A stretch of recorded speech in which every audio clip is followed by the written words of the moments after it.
감사와 찬송을 다 주께 드리어라.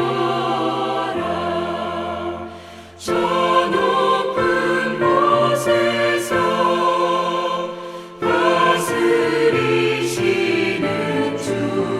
주님, 영원한 하나님, 다 경배하여라.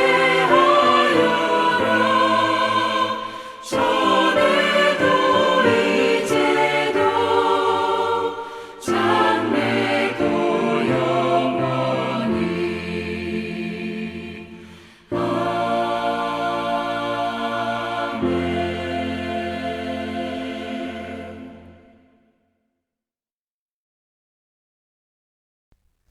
목요일 새벽기도 나오신 성도님들을 예수님의 이름으로 환영하고 축복합니다. 오늘 하나님 말씀은 거짓 지혜자, 참 지혜자 두 번째 시간으로서 야고보서 3장 13절부터 18절 말씀입니다. 너희 중에 지혜와 총명이 있는 자가 누구냐? 그는 선행으로 말미암아 지혜의 온유함으로 그 행함을 보일지니라. 그러나 너희 마음속에 독한 시기와 다툼이 있으면 자랑하지 말라. 진리를 거슬러 거짓말하지 말라. 이러한 지혜는 위로부터 내려온 게 아니요 땅 위의 것이요 정욕의 것이요 귀신의 것이니 시기와 다툼이 있는 곳에는 혼란과 모든 악한 일이 있음이라. 오직 위로부터 난 지혜는 첫째 성결하고 다음에 화평하고 관용하고 양순하며 긍휼한 선한 열매가 가득하고 편견과 거짓이 없나니 화평하게 하는 자들은 화평으로 심어 의의 열매를 거두니라. 아멘. 네, 오늘 말씀 제목 거짓 지혜자, 참 지혜자 두 번째 시간입니다. 어제는 거짓 지혜자에 대해서 봤습니다. 오늘은 참 지혜자가 과연 어떠한지 같이 말씀을 통해서 살펴보기를 원합니다. 거짓 지혜자는 그 무엇보다도 마음속에 독한 시기와 다툼이 있음에도 불구하고 사람들은 자기가 다 괜찮다, 다 맞다라고 생각한다는 겁니다. 즉 자기 죄에 대해서 망각하는 사람이죠. 그렇기 때문에 그들은 자기 마음대로 말하고 그리고 행하고 그리고 비방을 합니다.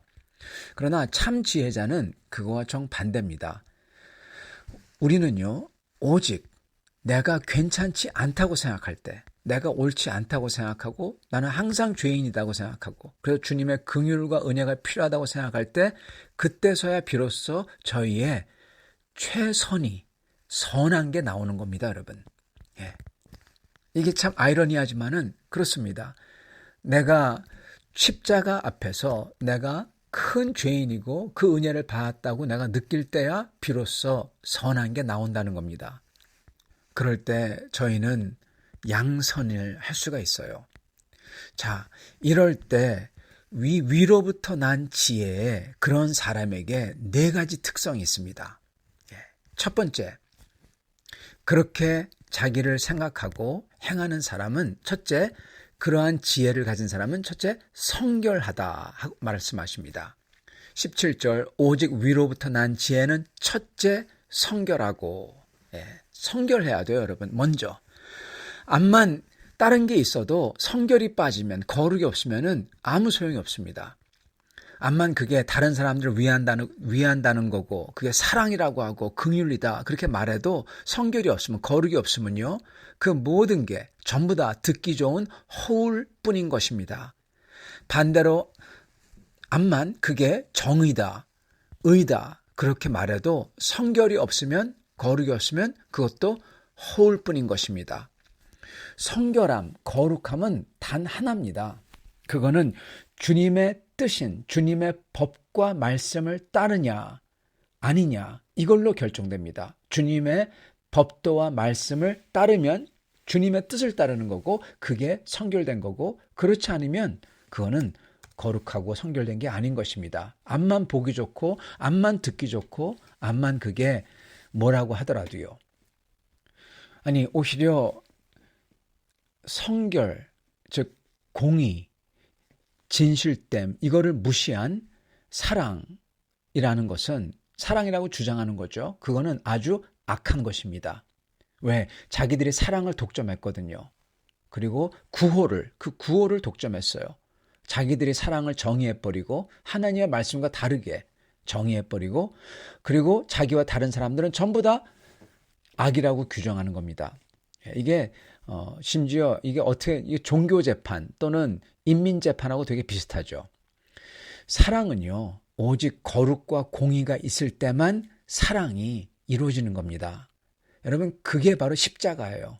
십자가에서 하나님의 공의가 이루어졌어요. 죄인의 죄에 대한 대가의 집행이 이루어졌습니다. 그러기에 죄를 없애셨기 때문에 우리에게 그 죄 없앰을 주셨기 때문에 그게 진짜 복음이고 진짜 사랑이 되는 겁니다. 여러분, 우리가 죄가 있는데도 그걸 놔두시고 그냥 봐주겠다. 그 소리는요, 지금은 어쭈쭈 해주지만 결국 죄를 안고 영원토록 지옥 가라는 소리가 똑같은 겁니다. 그게 그거예요. 죄가 있으면 지옥 가요. 근데 그걸 봐준다? 그거를 그냥 눈 감아준다? 그거는 사랑이 아닌 거예요. 사랑과 정반대죠. 사랑이 있으면은 그 죄를 어떻게든 없애는 겁니다. 그 공의로서 없애는 거죠. 그래서 참 사랑은 반드시 죄에 대한 공의가 이루어진 거룩이 있어야 가능한 겁니다. 마찬가지로 정의를 운운하는 것도 똑같습니다. 정의로우면 여러분 차별하면 안 된다. 그러면서 동성애자들을 선생으로 목사로 세우는 이들, 과거 청산해야 된다 한다는 이들, 이런 사람들은 자기들만이 정의를 독점한 자들입니다. 내가 느끼는 한을 풀어줘야 돼요. 내가 느끼는 압제에 대한 분노를 해야 돼요. 여러분, 그런 정의를 성경은 말하지 않아요. 오히려 그걸 보면서 뭐라고 합니까? 복수하지 말라. 그렇게 말씀하십니다. 그건 복수입니다. 성경은 내가 느끼는 주관적인 정의가 아닌 공의를 얘기하십니다. 즉 공적 의를 성경은 말씀하세요. 과거사를 다 갚아라 그러지 않으세요. 차별하지 말라 그러지 않으세요. 공의는 객관적인 법에 근거한 게 공의입니다. 성결과 거룩함은 개인적, 주관적 또는 사회적 분위기의 정의를 따르는 게 아니라 주님의 변찮는 영원한 말씀, 스탠다드인 그 공적 의를, 거룩을 따르는 것입니다. 그게 성결과 거룩함이에요. 그래서 참 지혜와 지혜자는 성결과 거룩을 위해서 오직 주님의 말씀의 뜻과 법도와 공의를 따라 그걸 따라서 그 시각으로 보고 이해하고 말하고 행동한다는 겁니다. 그게 그 어떤 것보다도 우선된다는 거예요. 그게 먼저 있어야 된다는 거예요. 그게 성결입니다. 이게 있어야만 사랑이라는 게 의미를 지니지 이거 없이는 사랑은 결국 지금은 따스해도 지옥불의 따스함으로 보내는 것밖에 안 된다는 겁니다.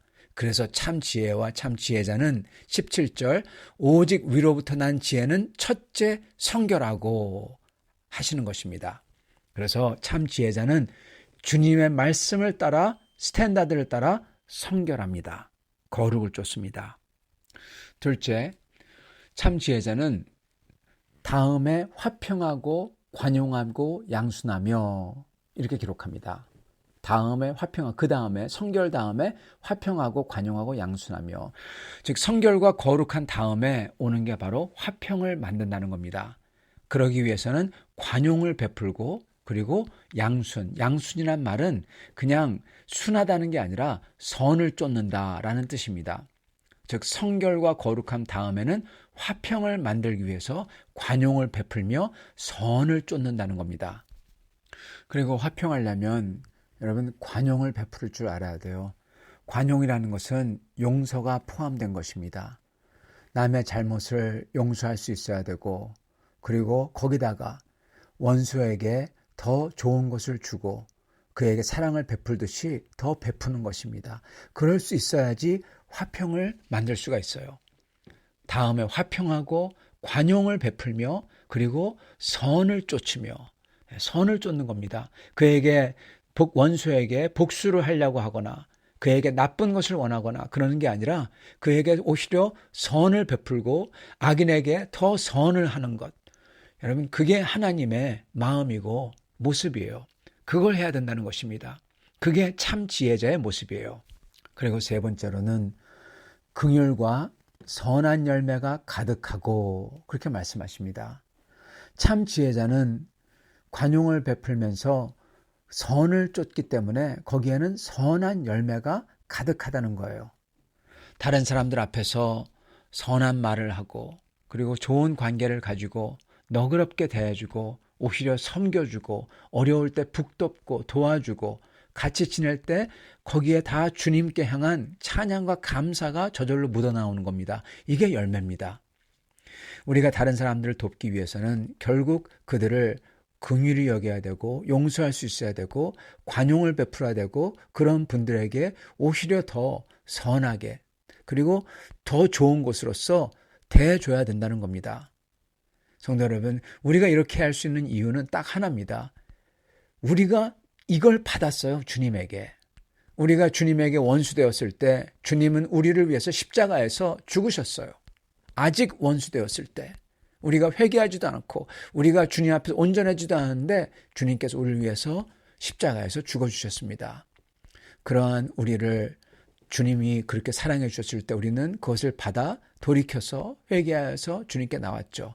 우리도 원수에게 그러한 사랑을 베풀며 그리고 선함을 쫓아야 되는 것입니다.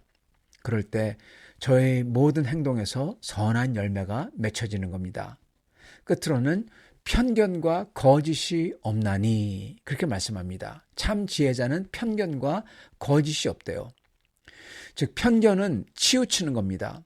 그래서 다른 일을 나쁘게 여기는 거예요. 그러지 않는다는 겁니다. 오직 진실되게 행하고 말하는 겁니다.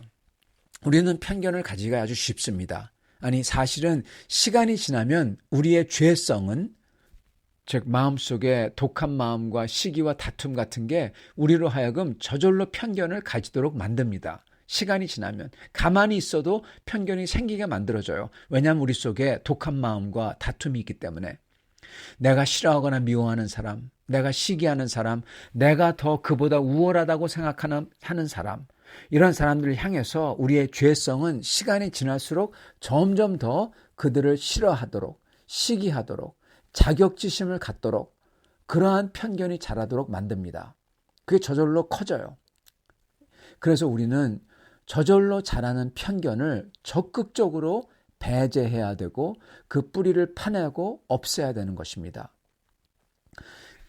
이 편견의 문제는요. 편견이라는 게 거짓되기 때문에 문제인 겁니다. 여러분. 거짓돼요. 편견은 참되지 않아요.